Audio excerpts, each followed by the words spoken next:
سپینګیري سړي په محکمه کې عریضه کړې وه. قاضي چې کله پوه شو عریضه یې په خپل زوی باندې کړې ده نو حق حیران پاتې شو.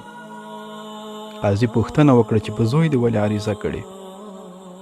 سپینګیري پلار په ځواب کې وویل زه د خپل زوی نه د هغه د وسې برابر خپل میاشتنی مصرف غواړم. قاضي په ځواب کې وویل دا خو ستاسې په خپل زوی باندې حق دی، نورو دلایلو ته پکې ضرورت نشته. سپینګیري سړي وویل سره د دې چې زه شتمن یم، هر څه لرم، د ده پیسو ته ضرورت هم نه لرم، خو بیا هم غواړم میاشتنی مصرف ترې واخلم. قاضي حیران شو، هغه څخه یې د زوی نوم او پته وغوښته تر څو محکمې ته یې حاضر کړي. قاضي همداسې وکړ. کله چې زوی محکمې ته حاضر شو قاضي پوښتنه ترې وکړه چې دا ستا پلار دی؟ هغه ورته وویل هو. قاضي وویل چې پلار دې په تا عریضه کړې چې تاسو به د خپل وسې برابر د دوی میاشتني مصرف ورکوئ. زوی یې په حیرانتیا سره جواب ورکړ چې پلار مې شتمن دی، هغه زما پیسو ته هیڅ ضرورت نه لري. قاضي وویل ستا د پلار غوښتنه ده او هغه په خپله غوښتنه کې په حقه دی، تاسې یې باید عملي کړئ. سپینګیري وویل قاضي صاحب که تاسې په دې باندې د میاشتې 1 دینار مصرف کیږدئ زه به خوشحاله شم، خو په دې شرط چې دا 1 دینار به په خپل وخت بغیر له کومه ځنډه ورکوي. قاضي وویل همداسې به کیږي، دا ستاسې حق دی.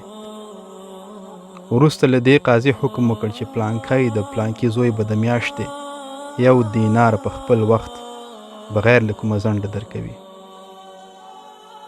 قاضي چې کله د محکمې څخه ووت سپینګیري سړي ته یې مخ ور واړاوه، ورته ویې ویل که خفه کیږي نه ستاسې څخه یوه پوښتنه کولی شم؟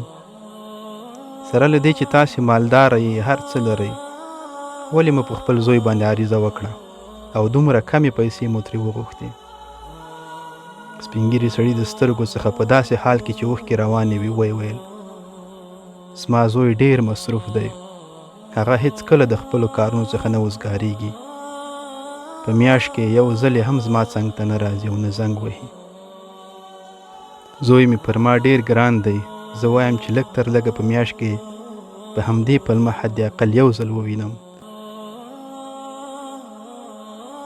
د ژوند مصروفیتونو انسانان داسې راګیر کړي دي چې اولویتونه ترې پاتې دي، خو بیا هم که هر څومره مصروفه یې والدینو سره کښېنئ، خبرې یې واورئ، په مینه او محبت ورسره چلند وکړئ.